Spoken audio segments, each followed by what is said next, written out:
Escolhido ele, o Petecão, como dois dos vice-líderes do governo Bolsonaro para as discussões a nível de Congresso. Tudo bem, Márcio? Da Santa Paz? Bom dia, Washington. Tudo bem, graças a Deus. Essa sua escolha para vice-líder significa o quê do ponto de vista de relacionamento político lá com a bancada? Washington, tudo aquilo que você mostra com muita competência, não só de agora, são problemas reais, verdadeiros que o Acre e o Brasil enfrentam. E eu estou convencido de que ou nós fazemos as reformas que o Brasil precisa fazer, ou não tem saída. Não adianta o governador, o prefeito do Brasil inteiro imaginar que tem saída se não seja meter a mão na massa. Então tem que assumir posições. Eu tenho posição assumida e evidentemente as pessoas vão aceitar ou não aceitar, concordar ou criticar, não há problema. A minha posição assumida claramente já na pré-campanha é que o programa econômico do Bolsonaro, escrito, defendido pelo ministro Paulo Guedes, ele tem que acontecer, porque senão, Washington, o Brasil está gastando 100 bilhões de dólares pagando uma dívida pública que vem desde o regime militar. Vamos parar com essa história e dizer que a dívida pública brasileira foi construída só nos governos civis. Não é verdade. Essa explosão da dívida já começou nos últimos governos militares. Então, você tem uma incapacidade do Estado brasileiro de aportar investimento. Então, a saída nossa para o Pacífico através de Cruzeiro do Sul, que tem a ver com energia elétrica, com estrada, com toda uma obra de infraestrutura. Onde é que nós vamos arrumar dinheiro para isso? E temos que fazer. Isso se aplica no Brasil inteiro. Então, eu fui convidado, junto com o Petecão, para sermos do Senado os dois vice-líderes do governo no Congresso Nacional. A líder é a deputada Joyce, que é de São Paulo, jornalista, colega de produção sua, e que goza da absoluta confiança do presidente da República. Eu não posso negar, aceitar. É mais trabalho, mas não dá para fugir. E como é que vai ser a participação sua nessa discussão da reforma da Previdência? Então, é ajudar a mostrar para o país, para que o país, na relação com o parlamento, mostre que o que nós temos que fazer é uma reforma da Previdência que combata privilégio. Então vamos lá. O que aconteceu com a Previdência, grosso modo? Até 2003, o servidor público tinha direito à integralidade e paridade. Ou seja, ele saía para a aposentadoria levando o salário integral e o reajuste igual àquele que tivesse ainda na ativa. Todos os presidentes dos últimos tempos sabiam que tinha que fazer uma reforma da Previdência. Lula, Dilma, Fernando Henrique Cardoso, e o Lula começou. Então, a partir de 2003, o Lula determinou que acabou com a paridade. Continuou com o salário integral para aqueles que estavam no fim da linha. A partir de 2011, acabou salário integral e paridade. Porque isso, Washington, era um negócio que não tinha como todo mundo pagar.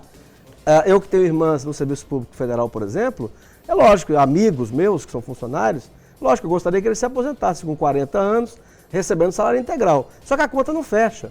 Como é que era no Brasil que levou a esse rombo? Vamos colocar um exemplo. Há 2 anos, as mulheres que se aposentaram do Serviço Público Brasileiro, elas se aposentaram com a média de 50 anos de idade, recolheram 11% do seu salário e se aposentaram com integral salário. Quer dizer, quem pagou ou quem está pagando os outros 89%, população brasileira. É porque o rombo da Previdência, o déficit que chama aí, ele é construído entre 70% a 80% por militares, pessoal do Executivo, do Judiciário e do Legislativo, pessoal que está no andar de cima e na cobertura. É isso mesmo. Enquanto que a turma que está no térreo e no subsolo é que está pagando a conta, não inclusive. É verdade, desculpa. Inclusive, por exemplo, essa história da aposentadoria rural, querem cortar um pouquinho do Não, mas isso lá. tem margem. Agora, você me perdoe... Explica isso para nós. Não, eu estou só dizendo para você explicar. Agora, me perdoe a franqueza, mas isso não é verdade. Por que não é verdade? Vamos lá. Nós temos hoje mais ou menos 30 milhões de segurados.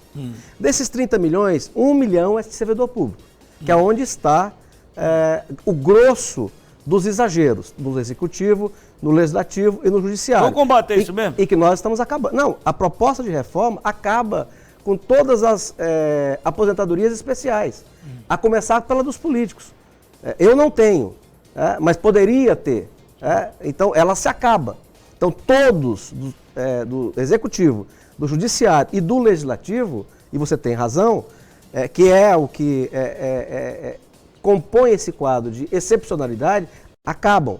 todos que entrarem agora poderão se aposentar até o limite do teto do regime geral, que são 5 milhões. Agora veja, a esmagadora maioria da população brasileira, que são 29 milhões de segurados pelo regime geral, 83% de todos eles recebem até 2 salários mínimos. Portanto, eles estão fora da reforma. Ao contrário, eles serão beneficiados, porque vai diminuir a alíquota para esses.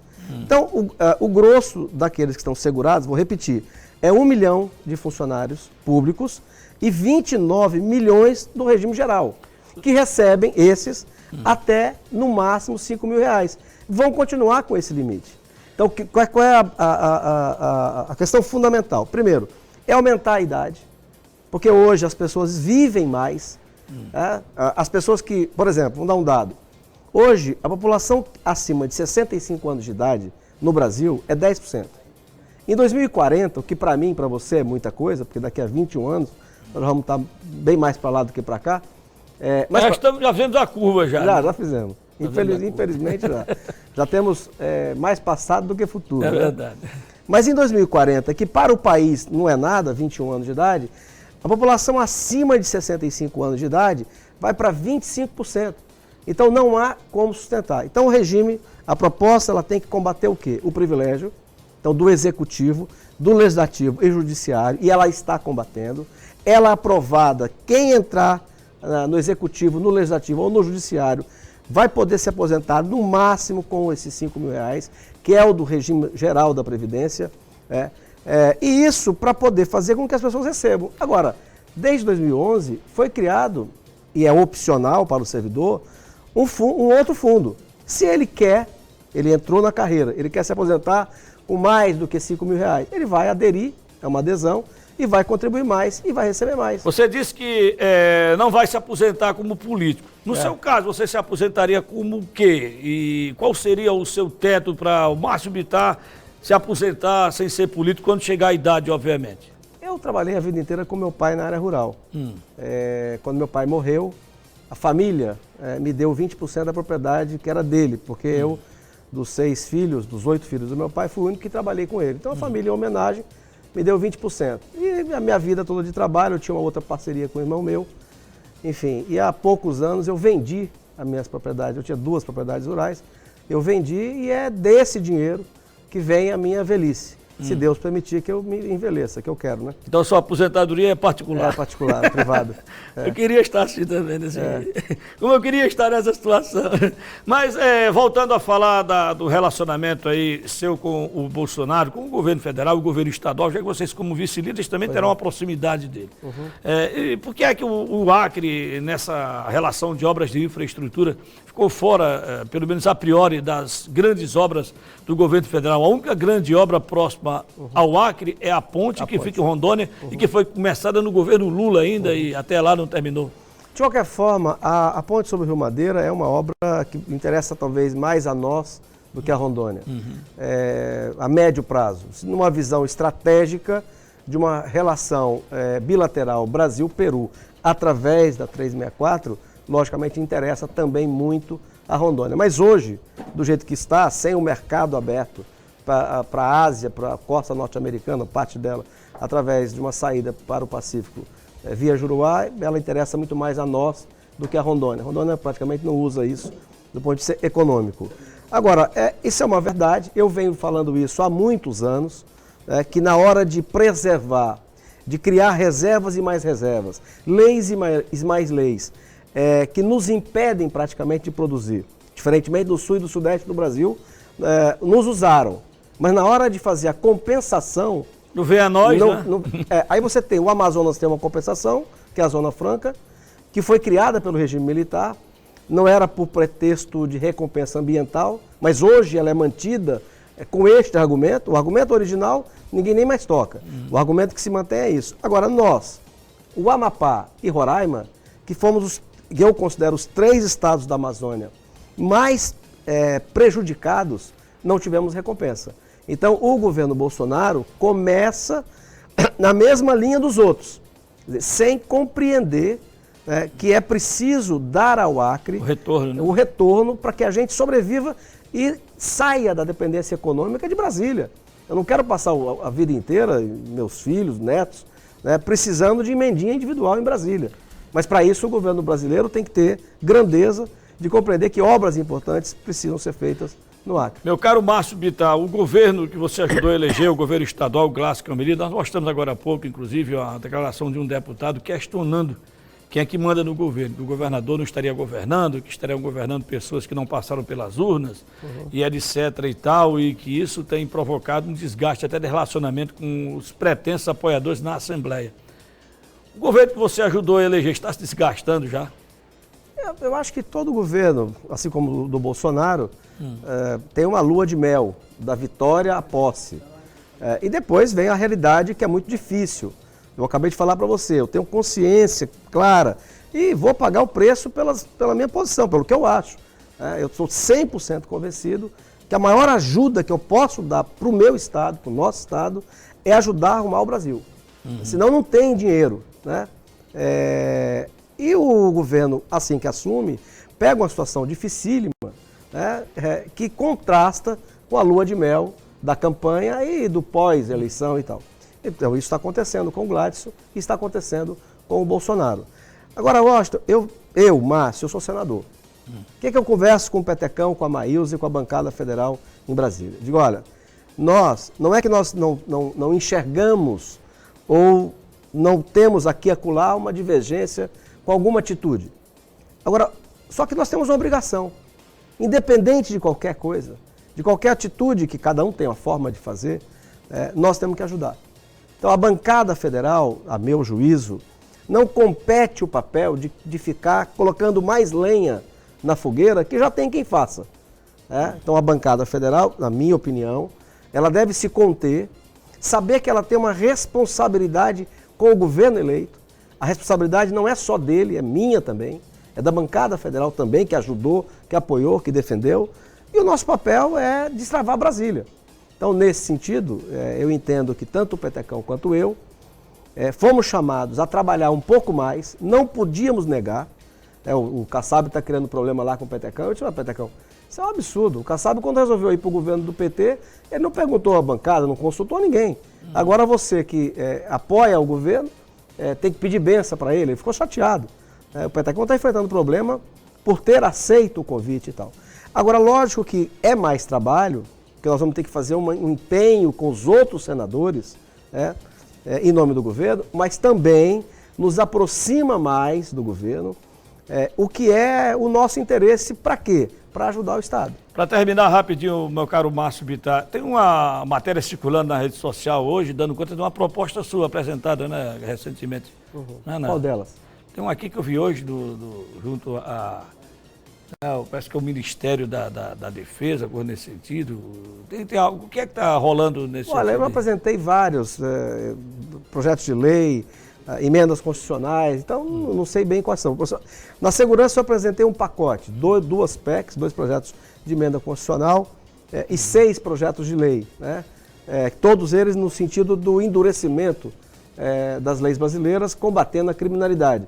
Eu disse aqui no seu programa, tivemos a oportunidade, que eu compreendo que o combate à violência, ele é uma frente de serviço. Envolve a recuperação da economia para gerar emprego e renda para as pessoas, mas também envolve o endurecimento das leis, e isso é no Congresso Nacional. Então eu venho trabalhando bastante para ajudar a endurecer as leis no Brasil, principalmente contra crime grave, né? Não o ladrão de galinha. Isso recupera. Hoje é o maior problema. Ontem tivemos um exemplo de como as coisas do Brasil estão instáveis, né, do ponto de vista psicológico até. Né? Você viu o que aconteceu em São Paulo. Ontem foi uma tragédia. Muito obrigado pela sua visita aí, meu caro. Eu que agradeço. Eu não achei aqui a matéria que estava aqui, uma correria danada. Eu não achei, mas tem até um destaque seu aqui no vídeo, no projeto hoje. Projeto que propõe soluções para o Rio Acre hidrelétrica. Sim. É apresentado por Márcio Bittar. Não, veja, a questão da hidrelétrica, eu sou muito contido, eu acho, nessa questão de qual é o que tem que fazer. O que eu digo sempre é assim, e disse para o ministro do Meio Ambiente e para todos os ministros que têm a ver com esse assunto em Brasília. Olha, o maior problema ambiental do Acre é o Rio Acre. Se nós não fizermos nada, a médio prazo, a nossa cidade no verão vai ter colapso de falta. E tem o excesso no inverno. Bom, a engenharia afirma, e eu acredito, lógico, que tem solução de engenharia para este problema do Rio Acre, né, e que a médio prazo é um valor grande, deve ser um valor grande, de muitos milhões de reais, só que você teve a última alagação, aquela histórica, que consumiu mais de 200 milhões de custo. Então, existe solução de engenharia e é muito mais barato ao longo do tempo do que você ficar... Tirou a hidrelétrica. Aí quem disse isso foi o Tião Fonseca, que é o presidente do Sindicato dos Engenheiros do Acre. O que eu me contenho é dizer o seguinte: primeiro eu arrumei o dinheiro para este ano, o governo do estado dá o primeiro passo, que é ele levantar o problema, colocar o problema real em cima da mesa, toda a sua dimensão. Esse é o primeiro passo. Precisa de dinheiro para isso. Eu coloquei, aí já no ano passado, com um conhecido meu, o senador Moca, relator do orçamento, eu pedi, ele já incluiu 5,5 milhões para essa etapa. Feita essa etapa, com esse material, o governo do estado pode então abrir uma licitação. Aí empresas de engenharia do ramo se inscrevem e participam de um concurso. Pode ser hidrelétrica, pode ser uma represa também, Pode ser uma represa, pode ser diques de contenção, pode ser isso com alguma vazante. O certo é que nós temos dois problemas no mesmo rio. O excesso, na época da chuva, né, nessa época nós estamos ainda, e a escassez no verão. Exatamente. E tem solução de engenharia, e que é muito mais barato. Nós vamos passar o resto da vida desse jeito, e daqui a 20 ou 30 anos, tendo alagações cíclicas, gastando 100 milhões, 200 milhões com o reparo da catástrofe, sem atacar o problema. Então é uma obra de médio e longo prazo, mas eu me elegi dizendo que defenderia essa obra como um problema grande que nós temos no Acre. Agora, quem vai dizer o que é a engenharia, não sou eu. Então eu me contenho nesse papel. E tem apoio da bancada inteira, de todos os senadores, da bancada toda. Isso é um assunto do Márcio, assunto da bancada federal inteira.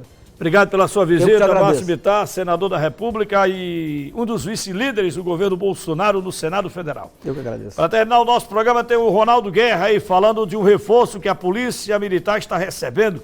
É o caveirão. Vai ter um caveirão por